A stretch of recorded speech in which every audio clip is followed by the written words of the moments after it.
Good morning बच्चों, welcome back in N R maths classes.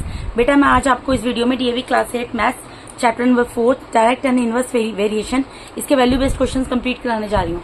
Value based questions में बेटा केवल 2 ही क्वेश्चंस दिए गए हैं जो कि मैं इस वीडियो में आपको कंप्लीट करा दूंगी। तो चलिए देखते हैं क्वेश्चन नंबर 1 में क्या बोल रहे हैं। क्वेश्चन नंबर 1 है बेटा, 2 children were eating pizza at Master Baker's having 3 slices of pizza each. All of a sudden, one of their friends came and they shared pizza slices equally among the 3. तो question number 1 है, how many slices of pizza would each get. यहाँ पर बेटा क्या बोल रहे हैं कि 2 बच्चे हैं, 2 चिल्ड्रन 2 बच्चे हैं जो कि पिज्जा खा रहे थे मास्टर बेकर्स में बैठ के। और जब वो मास्टर बेकर्स में बैठ के पिज्जा खा रहे थे तो वो दोनों के हिस्सों में ना, मतलब एक बच्चे के हिस्से में 3 स्लाइसेस पिज्जा की आई। ठीक है, 2 बच्चे हैं जो कि मास्टर बेकर्स में बैठ के पिज्जा खा रहे हैं और एक बच्चे के हिस्से में कितनी स्लाइस आई, 3 स्लाइस आई। अब all of a sudden one of their friends came and they shared pizza slices equally among 3। इसका मतलब क्या है कि अचानक से वहां पर क्या होता है कि उनका एक और फ्रेंड आ जाता है और वो क्या करते हैं, जो पिज्जा की स्लाइस है ना वो इक्वली बराबर मात्रा में उसके साथ भी शेयर कर लेते हैं, उसके साथ भी बांट लेते हैं। ठीक है बेटा, तो आपको यहाँ पर क्या बताना है, how many slices of pizza would each get. तो हर एक को पिज्जा की कितनी स्लाइस मिली आपको ये बताना है। अब आप यहाँ पर ये देखो, यहाँ पर दिया क्या हुआ है। यहाँ पर बेटा एक तो दिया हुआ है नंबर ऑफ चिल्ड्रन,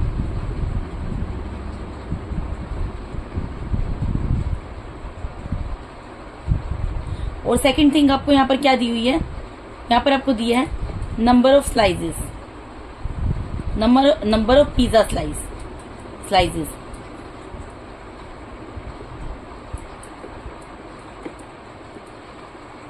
यही 2 चीजों की बात हो रही है, एक तो नंबर ऑफ चिल्ड्रन की बात हो रही है, एक नंबर ऑफ पिज्जा स्लाइसेस की बात हो रही है। अब आप यहाँ पर ये देखो, पहले कितने बच्चे थे पिज्जा खाने के लिए, 2 बच्चे थे। ठीक है, जब वो 2 बच्चे पिज्जा खा रहे थे तो हर एक बच्चे के हिस्से में कितनी स्लाइस आ रही थी, पिज्जा की 3 स्लाइस आ रही थी। ठीक है जी, अब अचानक से वहां पर एक उनका फ्रेंड आ जाता है, तो यानी कि अब आप ये देखो यहाँ पर कि अगर 2 बच्चे थे, उनका एक फ्रेंड और आ गया, 2 में एक और प्लस हो गया सॉरी, तो वहां पे कितने बच्चे हो गए, अब 3 बच्चे हो गए।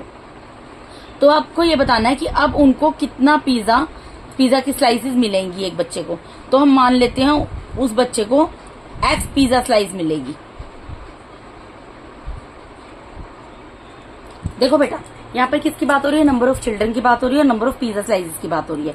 तो पहले कितने बच्चे थे, 2 बच्चे थे। ठीक है, 2 बच्चे थे तो मैंने 2 बच्चे लिख दिया, फिर उनका एक और फ्रेंड आ गया तो कितने बच्चे हो गए, 2 + 1 यानी 3 चिल्ड्रन हो गए। ठीक है जी, यहाँ पर नंबर ऑफ पिज्जा स्लाइसेस, जब 2 बच्चे पिज्जा स्लाइसेस को आपस में डिस्ट्रीब्यूट कर रहे थे तो एक बच्चे के हिस्से में कितनी पिज्जा स्लाइसेस आ रही थी, 3 पिज्जा स्लाइसेस। अब आपको ये बताना है कि अगर 2 की बजाय 3 चिल्ड्रन हो जाएंगे तो हर एक बच्चे के हिस्से में कितनी पिज्जा स्लाइसेस आएंगी। ठीक है जी, तो आप यहाँ पर वेरिएशन चेक करो पहले। तो नंबर ऑफ चिल्ड्रन 2 से बढ़ के 3 हो गए तो एरो ऊपर की तरफ चला गया। ठीक है, यहाँ पर अब आप यहाँ पर एक चीज सोचो, जब 2 बच्चे थे तो 3 पिज्जा स्लाइसेस वो आपस में बांट के खा रहे थे। अब अगर 3 बच्चे हो गए तो पिज्जा स्लाइसेस तो घट जाएगी ना भाई। जिस चीज को 2 लोग खा रहे थे, अब उस चीज को कितने लोग खाएंगे, 3 लोग खाएंगे, तो क्या होगा, वो चीज तो घट जाएगी। तो यहाँ पे पिज्जा स्लाइसेस क्या चली जाएगी, डाउन में। तो मेरे एरो क्या है, अपोजिट डायरेक्शन में है।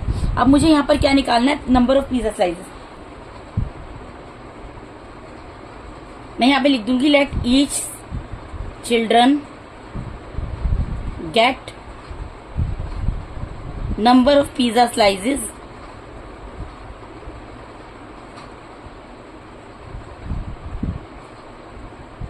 Equals to X। ठीक है, मैंने ये मान लिया कि हर एक बच्चे को यहाँ पर X जो है पिज्जा स्लाइसेस मिलेंगी, X number of pizza slices. अब हमने ये चेक कर लिया कौन सा वेरिएशन है, ये इनवर्स वेरिएशन है। क्यों, क्योंकि हमारे जो ये एरोज हैं ये अपोजिट डायरेक्शन में जा रहे हैं। तो मैं यहाँ पर वो लिख दूंगी, therefore this is a case of inverse variation,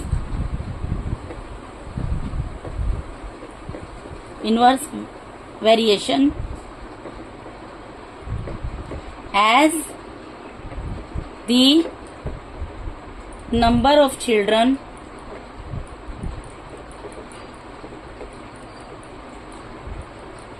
increases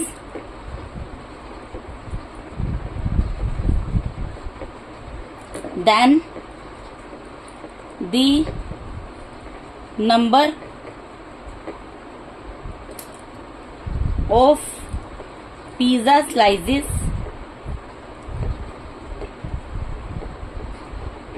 will decrease. जैसे जैसे बच्चों के नंबर ऑफ चिल्ड्रन बढ़ेंगे वैसे वैसे जो पिज्जा स्लाइसेस है वो क्या हो जाएंगी, डिक्रीज हो जाएंगी, क्योंकि खाने वाले पहले कम थे अब ज्यादा हो जाएंगे। ठीक है बेटा, तो इसमें क्या होता है, therefore x multiply by y is equals to k where k is constant. मैंने आपको बोला था मल्टीप्लाई भी ऊपर से नीचे होता है और डिवाइड भी ऊपर से नीचे होता है। तो यहाँ पर कितना दिया है, 2 मल्टीप्लाई बाय 3, 2 को 3 से मल्टीप्लाई करेंगे इक्वल्स टू में यहाँ पर 3 को x से मल्टीप्लाई कर देंगे। और मैं इसको क्या लिख सकती हूँ, मैंने आपको बताया था, और मैं इसको लिख सकती हूँ x is equals to 2 multiply by 3, ये यहाँ पर मैंने लिख दिया इसको, और मैं 3 मल्टीप्लाई बाय x यहाँ लिख दिया और 2 मल्टीप्लाई बाय 3 इधर लिख दिया मैंने। ठीक है, ये मैंने आपको लिख कर दिखा दिया। इक्वल्स टू का साइन है, तो ये इधर वाली राइट हैंड साइड वाली चीज लेफ्ट में लिख दी और लेफ्ट वाली चीज राइट में लिख दी। अब यहाँ पर मुझे किसकी वैल्यू फाइंड आउट करनी है, यहाँ मुझे इस वेरिएबल की वैल्यू निकालनी है। तो वेरिएबल की वैल्यू कैसे निकलेगी, एक्स अपनी जगह पे एज इट इज रहेगा, 2 मल्टीप्लाई बाय 3 है जो 3 मल्टीप्लाई में डिवाइड में चला जाएगा, तो यहाँ पर 3 से 3 कैंसिल हो जाएगा, तो क्या बच गया 2 स्लाइसेस। ठीक है, तो यानी कि आंसर क्या आएगा, देयरफॉर दी each children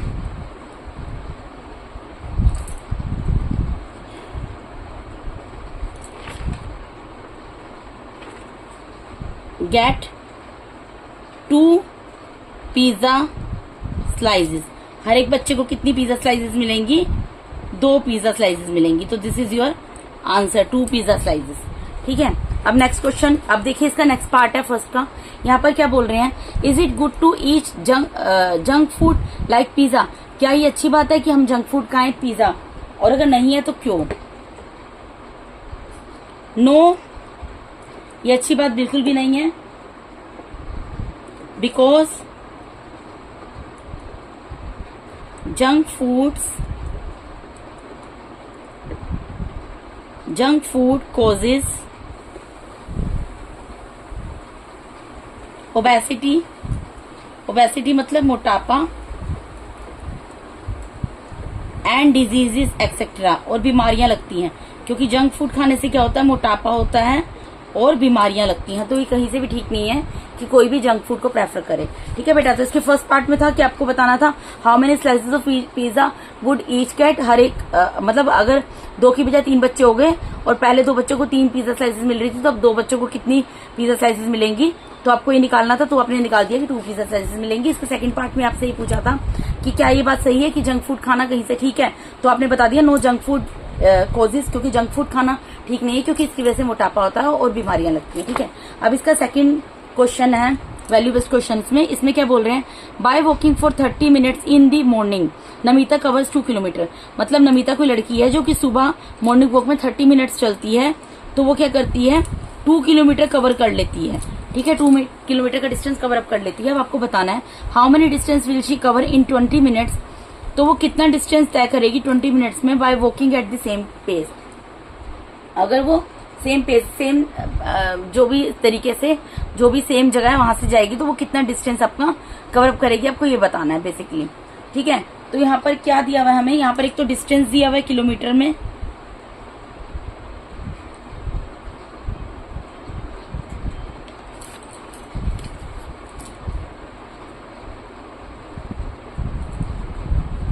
और दूसरी चीज क्या दी हुई है, टाइम दिया हुआ है। मतलब अगर वो सेम गति से जाती है, सेम स्पीड से जाती है, तो वो कितना डिस्टेंस कवर अप करेगी, ये आपको बताना है। ठीक है, पेस का मतलब यहाँ पर वो आ गया। तो डिस्टेंस आपको पहले कितना दिया हुआ है बेटा, पहले आपको दिया हुआ है यहाँ पर 2 किलोमीटर।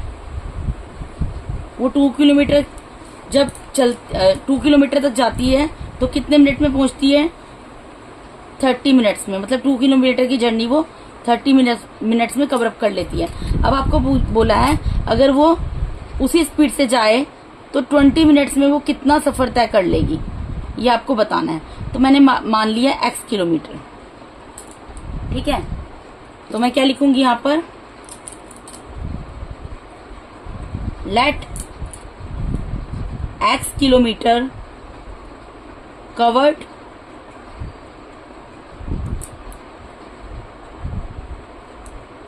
x किलोमीटर डिस्टेंस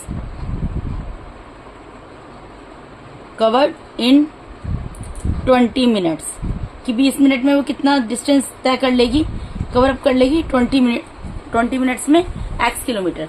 ठीक है, अब आप यहाँ पर ये चेक करो कि कौन सा वेरिएशन है। देखो यहाँ पर डिस्टेंस पहले क्या था, पहले वो 30 मिनट चलती है तो वो 2 किलोमीटर का डिस्टेंस है पहले। तो अब ये देखो यहाँ 30 है 20 है, तो ये डिक्रीज हो रहा है, एरो नीचे की तरफ चला गया, 30 मिनट से 20 मिनट्स हो गए।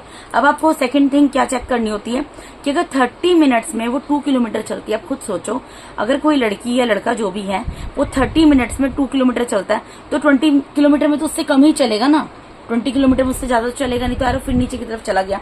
तो इसका मतलब कौन सा केस बन गया, therefore this is direct variation, this is a case of direct variation as the time decreases then distance will also decrease।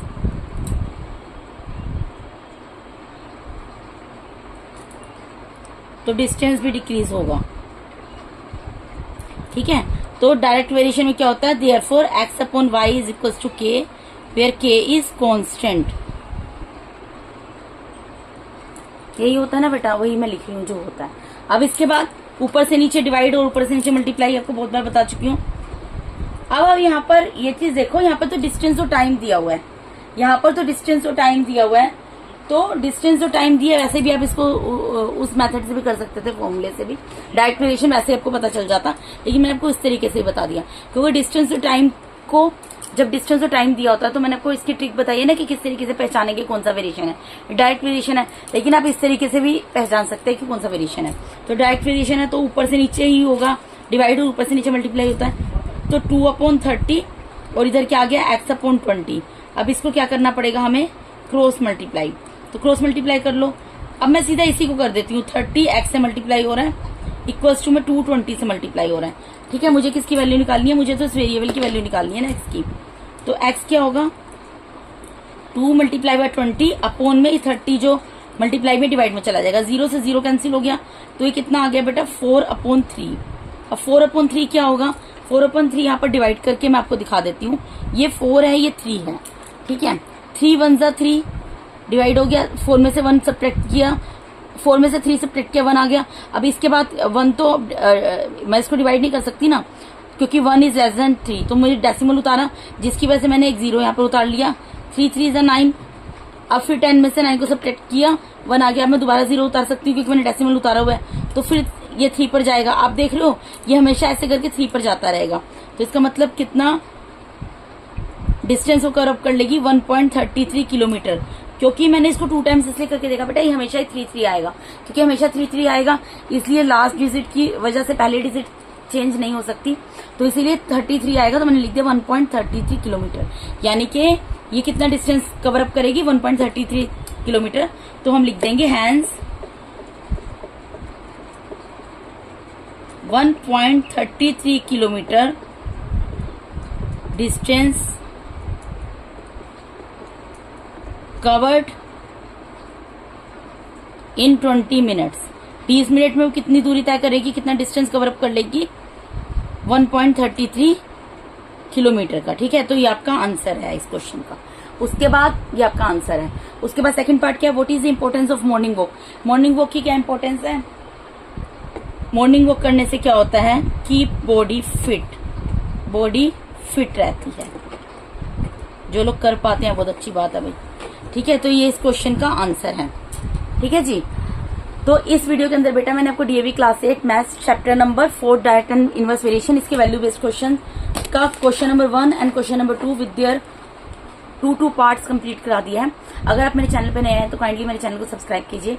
अगर आप लोगों को मेरा टीचिंग मेथड अच्छा लगता है तो मेरे वीडियोस को ज्यादा से ज्यादा लाइक कीजिए और अपने फ्रेंड्स के साथ शेयर कीजिए। अगर आप लोगों को किसी तरीके का कोई डाउट है तो आप कमेंट बॉक्स में क्वेरी पुट कर सकते हैं। और अगर अभी तक आप लोगों ने बेल आइकन को प्रेस नहीं किया तो काइंडली बेल आइकन को प्रेस कीजिए ताकि मेरे आने वाले वीडियोस का नोटिफिकेशन आप लोगों को टाइम टू टाइम मिलता रहे। Once again thank you so much for watching my YouTube videos बेटा। God bless all of you. Thank you so much.